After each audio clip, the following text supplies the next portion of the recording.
Do you know where this noble wanted to meet us? I do. The Comte Boisvert invited us to his mansion, not far from here. I pray he clears up the deaths of my messengers, as promised. Lead the way.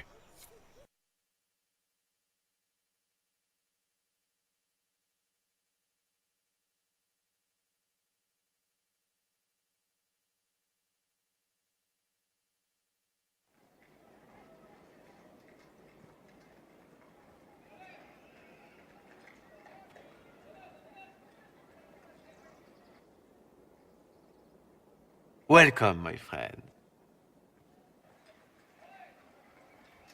Thank you for seeing us, Comte Boisvert. The honor is mine. Please, sit. It's an honor to assist two such distinguished guests.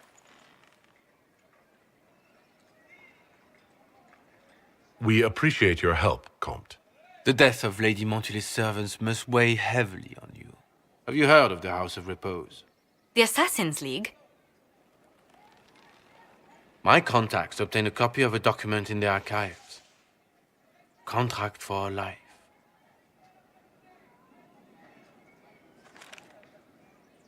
The House of Repose is hereby sworn to eliminate anyone attempting to overturn the Montiliers' trading exile in Orlais.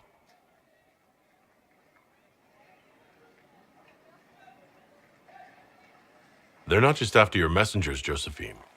They'll try for you, too. I am afraid so, yes. The contract was signed by a noble family. The Du Paraquets. But the Du Paraquets died out as a noble line over 60 years ago. Indeed. But the contract was signed 109 years ago. How can a family try to kill you after they died out? The Du Paraquets were our rivals. They drove the Montiliers from Val Royaux. This contract was drawn up over 100 years ago, but it wasn't invoked until I tried to overturn my family's exile. Unpleasant though it may be, the House of Repose is merely fulfilling its contractual duties. If the people who wanted your family dead are gone, why are the assassins still after you? A contract is a contract, Inquisitor. Orlesian businesses live and die by their reputations.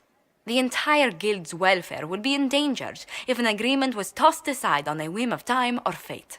She's quite right, Your Worship. The House of Repose is doing what it feels necessary, by its standards. I assume you have a thought or two on this, Josephine? The Du Paraquets still have descendants under the common branch. If we elevate them to nobility, a Du Paraquet could annul the contract on my life. That will take time, Lady Montilier. Time during which the House of Repose will be obliged to hunt you. Will they now? You are exceedingly well informed. You're not to have said you'd heard rumors, at best. A bit of subterfuge. This contract on your life is an ugly business. One the House of Repose deeply regrets. But this is Orlais. Even an assassin's word is his bond. Does Comte Boisvert actually exist? Absolutely. The Comte's offer to reveal the killers of Lady Montily's messengers was genuine. So was his information somehow. An end to be tied up later. I'm guessing the actual Comte Boisvert met with a fatal accident. Comte Boisvert slumbers in a nearby closet. Nothing more. The contract on Lady Montily's life is so unusual, we felt the courtesy of an explanation was in order. It is appreciated, monsieur. Your idea to seek out the Du Paraquet to revoke our orders is an interesting one. I wish you luck. I did not come to shed blood today, Inquisitor. Only to speak. Might I pass? Why warn us about your contract and let us go? In Orlais, it is only decent to inform those involved in a contract when extraordinary circumstances conspire. And the guild's reputation would suffer if you ignored the contract. I quite understand. Thank you, my lady. May we conclude with my departure? Go, then. Good day, Your Worship. My lady, I pray we never meet again.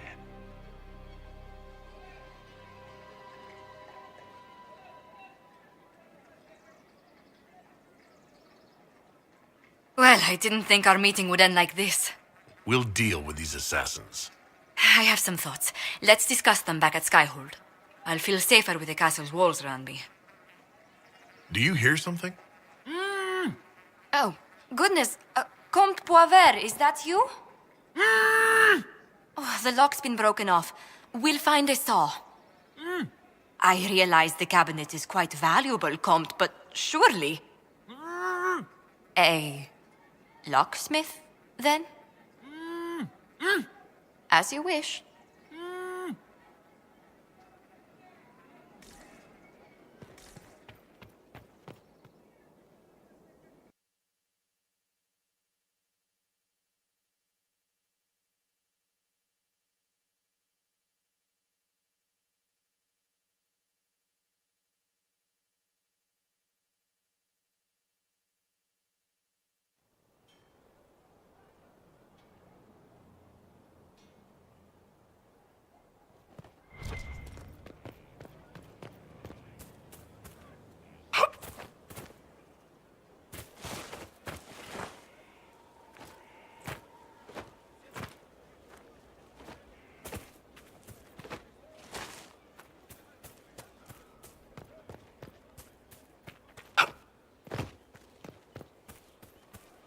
Greetings, Your Worship.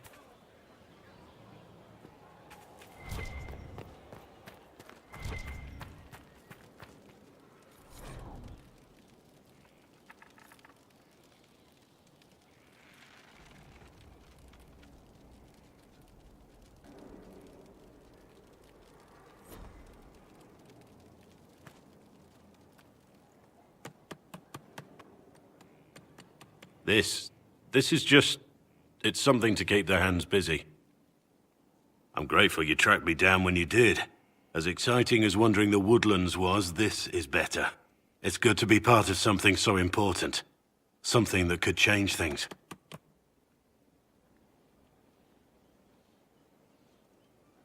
I'm pleased that you feel that way.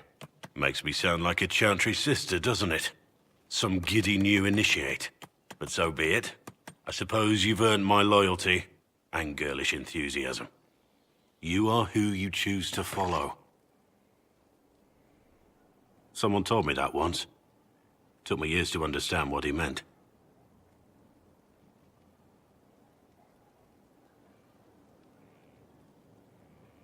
There's wisdom in that.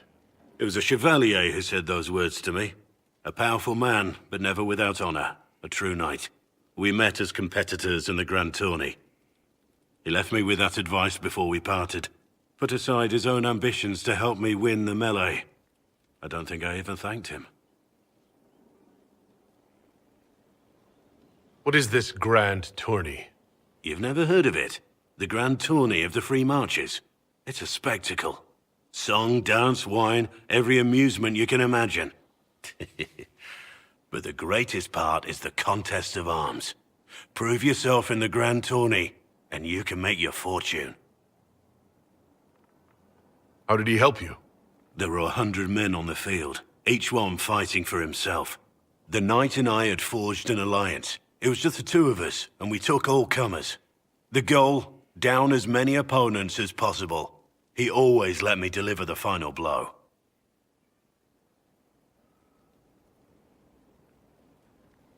He must have wanted something from you to help like that. A pupil, a squire. Someone to teach and to mold. He saw my potential. When it was over, he offered to mentor me. To teach me to become a chevalier like him. And I, young and stupid, turned him down flat. I just won the melee at the Grand Tourney. I didn't need him. I should have gone with him. Perhaps things could have been different.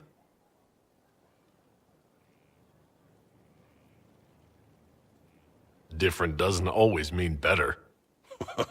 In this case, I think it would have been better. But I'm older, hopefully wiser. And I think I've chosen the right person to walk with.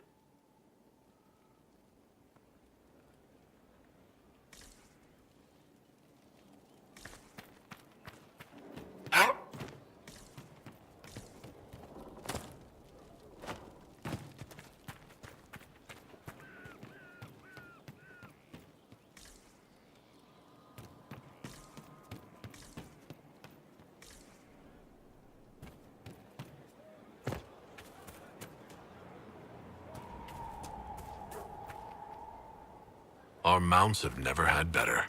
Perhaps Master Dennett will join us now. Space like this needs an expert. Lord Inquisitor, Bonnie Sims at your service. I trust good secret was not too coarse. Now that you've come to some good fortune, you deserve an upgrade. As master of the tradesman, I stand ready to supply your every need. Who or what are the tradesmen? A following of sympathetic and profit-minded individuals who promote local craftsmen and fair importers. A guild of sorts. Although that implies counter-affiliations we are not interested in crossing. Our purpose in the Inquisition is legitimate and honorable. You will have what you need at honest prices.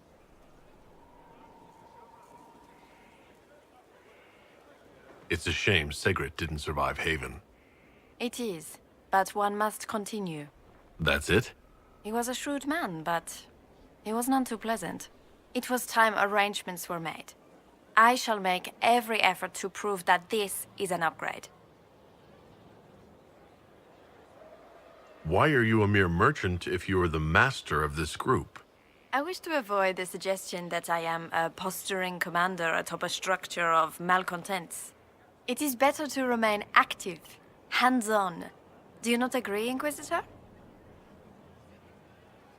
What do you bring to the Inquisition? What you need, and more. It takes great coordination to make a remote location seem central. While there is no doubt the boutiques of Valroyo display the grandest of the grand, they do not travel. At least, not yet. We'll speak another time. Certainly, Lord Inquisitor.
Looking for someone to talk your ear off? I think I can oblige.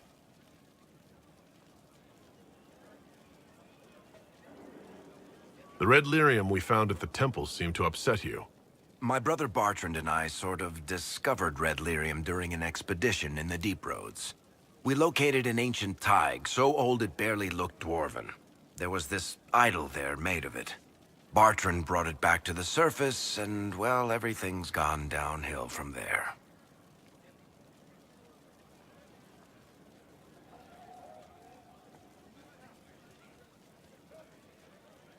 What makes it special? Regular lyrium can mess you up pretty badly, but you have to ingest it for that to happen. Red lyrium messes with your mind when you're just near the stuff. You hear singing, get violent, paranoid, and then it does creepy shit. Makes things float, brings statues to life. It also turned Kirkwall's Knight Commander to lyrium. Everyone's been kept at least 100 paces from it since. So what is it? Just another kind of lyrium? The red stuff is lyrium like a dragon is a lizard. It's not just a different color. It has a whole host of weirdness all its own. I've written to every mining cast house in Orzammar. No one's seen this stuff before or knows where it came from.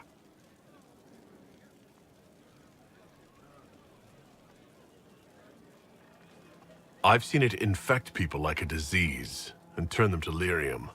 How can it do that? That's a good question. To tell the truth, we don't really know what that shit can do to a person. And I don't want to find out. What could the Templars want with it?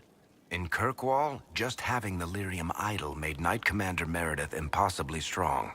Before it turned her into a lyrium statue, anyway. Maybe they thought the power was worth it, or maybe they didn't know the consequences.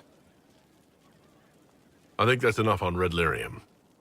Yeah, not really my favorite subject.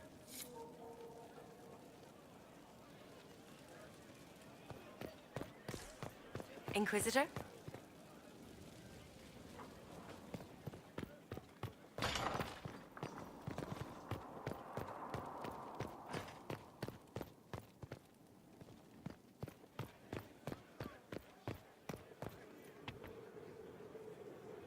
Can I assist you?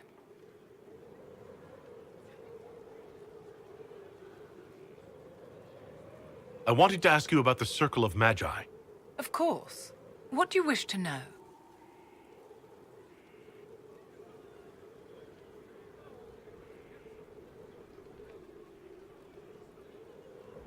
If the Circle disbanded, how can you still belong to it? The Circle is an idea, my dear. And an idea cannot be dissolved. Many of the first enchanters voted for rebellion, caring little that anything short of a unanimous decision would pit mage against mage. Rather than dissolving it, Grand Enchanter Fiona's vote split the Circle in two. The rebels follow her, the loyalists follow me.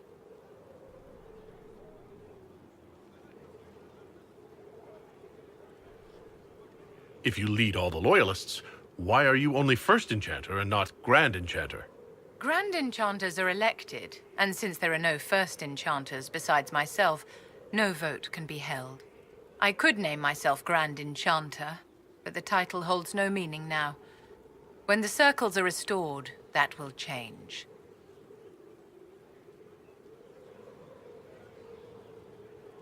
How did we come to this state where the Circle's in revolt? A failure of perspective that infected Circle leadership. Mages lived solely in a world of Templars and mages. They could not even imagine what was beyond the tower walls. Kirkwall gave the world a reason to remember its fear of magic. A mage killed hundreds with a snap of their fingers. Across Thedas, a new tangible fear of magic grew. Commoners and nobles alike called out to the Chantry for protection. But the malcontents in the towers thought nothing of this. They cared only for themselves and for their anger at the new Templar restrictions. When a mage attempted to assassinate Divine Justinia, again, the mages protested the investigation. The leadership chose to vote on independence based on the intolerable conditions imposed by the Templars, sparing no thought to the fact that magic was more feared in the aftermath of these attacks than it had been since Tevinter's day. So long as they had their freedom, they could care little for riots, angry mobs, or about pitting mages against each other.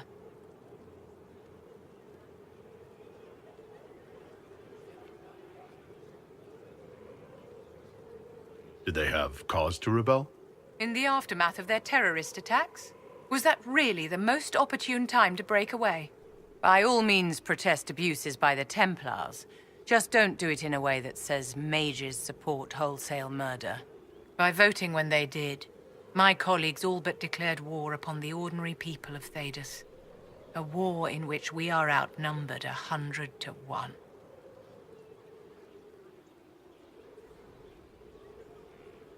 I thought the fighting was only between mages and Templars. Why are mages fighting mages?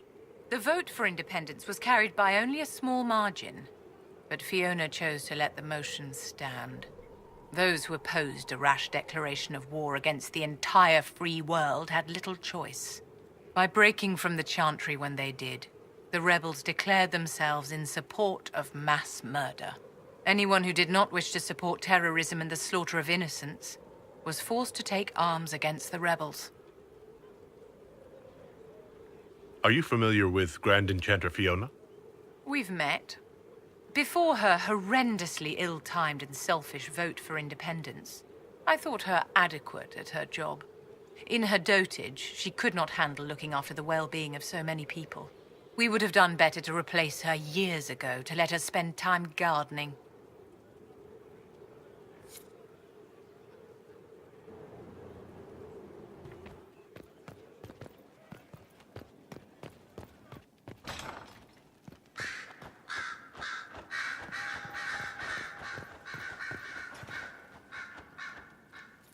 I ran into Fiona.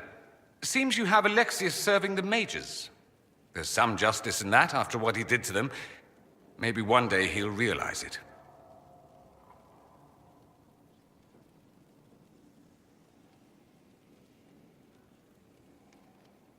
It occurs to me that I barely know anything about you.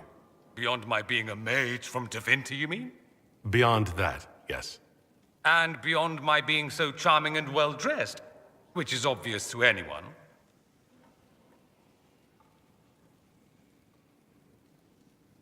You certainly think highly of yourself. It's true. I could be more modest, but I'd be lying. Now, what was I talking about? Ah, yes, me. I am the scion of House Parvis, a product of generations of careful breeding and the repository of its hopes and dreams. Naturally, I despised it all. The lies, the scheming, the illusions of supremacy. That's Tevinter in a nutshell, isn't it? Needless to say, my family was not happy with my choices.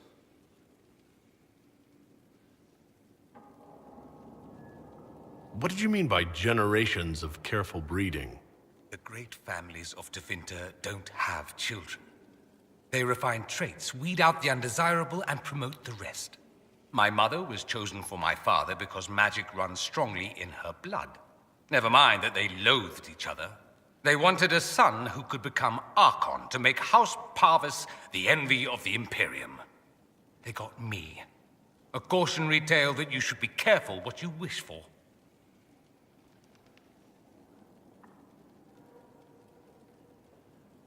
Why would your family be upset with your choices?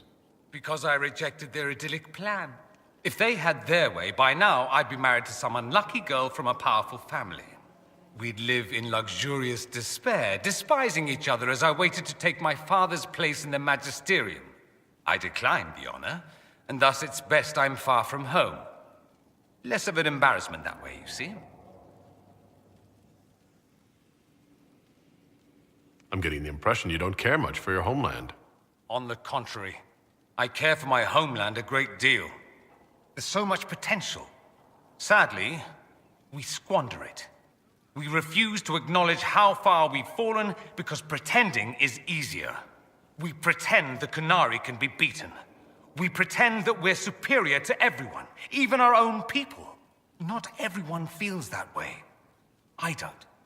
Sadly, we're the minority. It just seems so much of what you say about the Imperium is entirely negative. It might sound that way. For all our faults, my people have many virtues. We are laden with history and culture. Tevinter is where Thedas truly began, remember? We treasure our past and preserve it. You can walk down a side street and find nothing built during the modern ages. And despite appearances, we care. Deeply. About everything. We have no reserve, not in war and not in love. If I truly believed my homeland was beyond all hope, I wouldn't miss it so much. Why remain with the Inquisition? Why not go back to Tevinter? I'm not exactly welcome back home. Not that it matters, I'm quite accustomed to being a pariah. It adds to my charm. I can do more for Tevinter here. If the Venatori succeed, it'll set my homeland back 1,000 years. I'm sure some magisters would disagree, but that's why we kill them. I think I've heard enough. That's too bad. I never tire of talking about myself.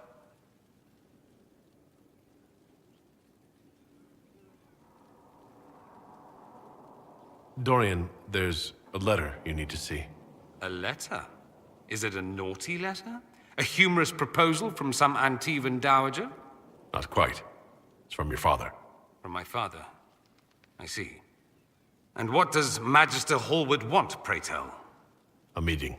Show me this letter. I know my son? What my father knows of me would barely fill a thimble. This is so typical. I'm willing to bet this retainer is a henchman, hired to knock me on the head and drag me back to Tevinter.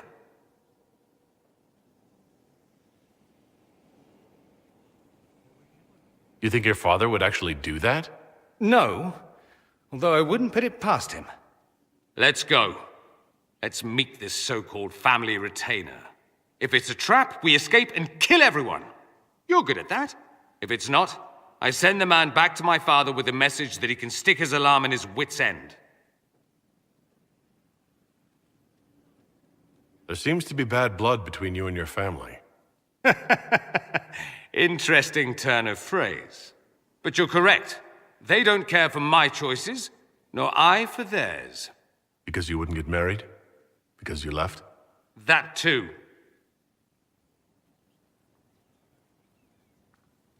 Let's go meet this retainer, then. I wonder how much my father paid this man to wait around just in case I showed. We'll find out soon enough.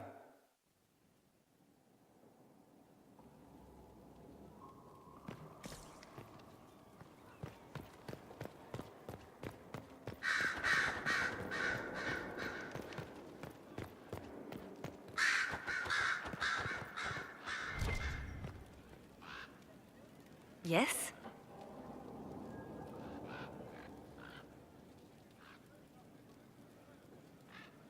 Anything I should know? It seems that the Orlesian army is awaiting our next move. Some of the generals are sympathetic to our cause, others are still suspicious. Our actions are under a great deal of scrutiny. You seem to know a great many people. I have made friends, and on occasion enemies. It's unavoidable.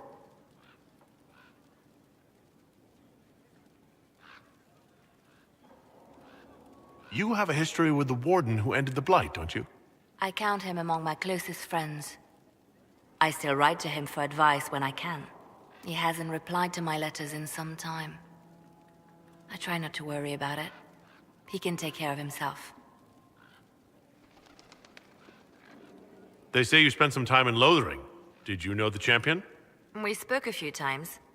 I seldom left the Chantry, and we never became more than casual acquaintances. I saw more of the Hog twins. Bethany in particular. She would spend time in meditation at the Chantry, and she seemed to like my stories. The other one, the young man, he was a little surly. I did encounter the champion again later in Kirkwall. Those were terrible times. Was this when the Chantry was destroyed? No, that happened later. But even then, the news coming out of Kirkwall was disheartening. There were some in Val Royeaux who wanted the Divine to declare an exalted march on Kirkwall. Justina sent me there to see if that could be avoided, to gather evidence to calm those agitating for war. I guess it didn't matter in the end. We can continue this conversation later. You know where I am.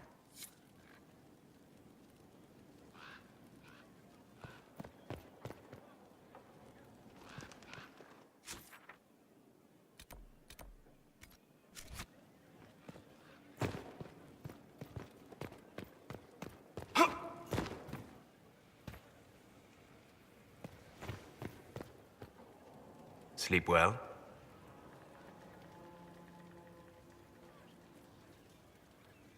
I've never done anything like that before. Do you regularly talk to people in dreams? No. Consider that one more rule you have effortlessly broken in your rise to power. I had no idea that the anchor would allow you to dream with such focus. It is truly remarkable. but I am reasonably certain we are awake now. And if you wish to discuss anything, I would enjoy talking.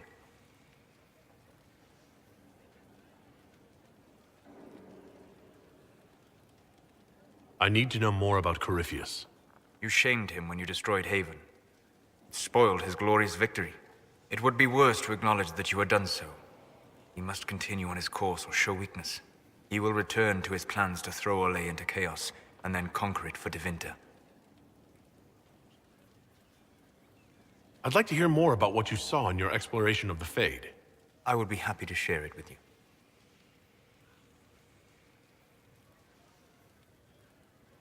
Tell me about the old ruins you explored.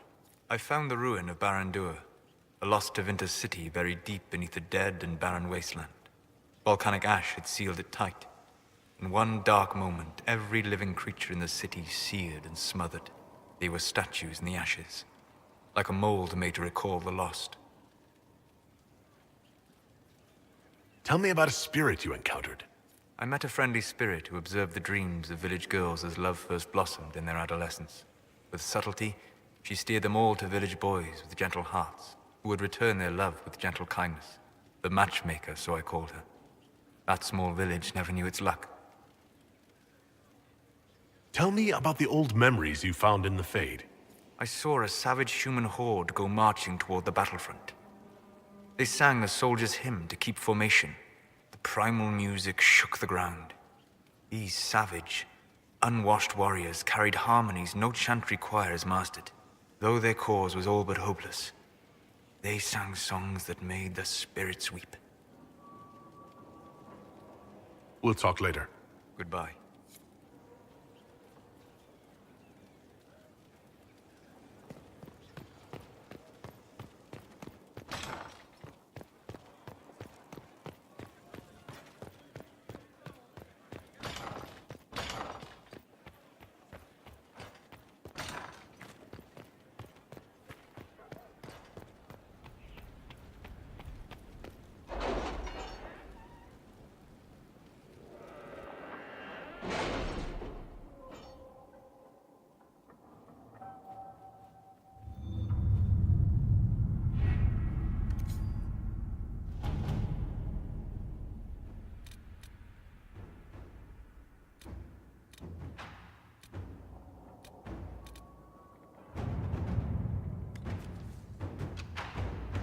Have you heard anything? Not yet. I'll let you know as soon as I do. Inquisitor?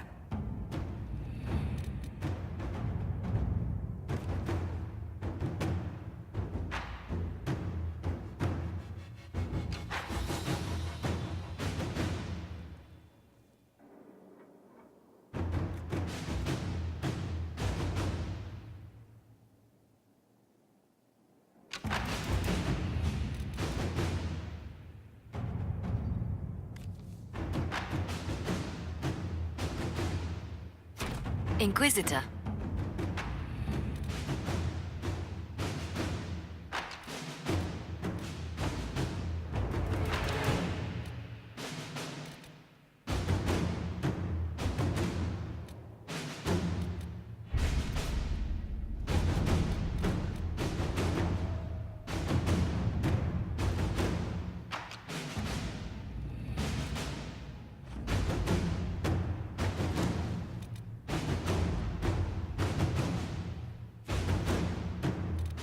I have something for you, Commander.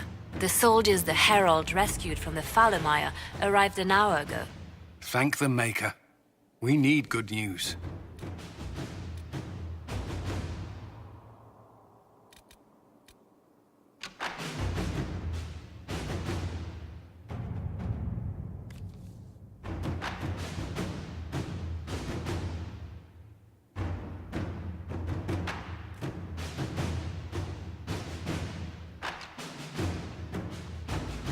Inquisitor,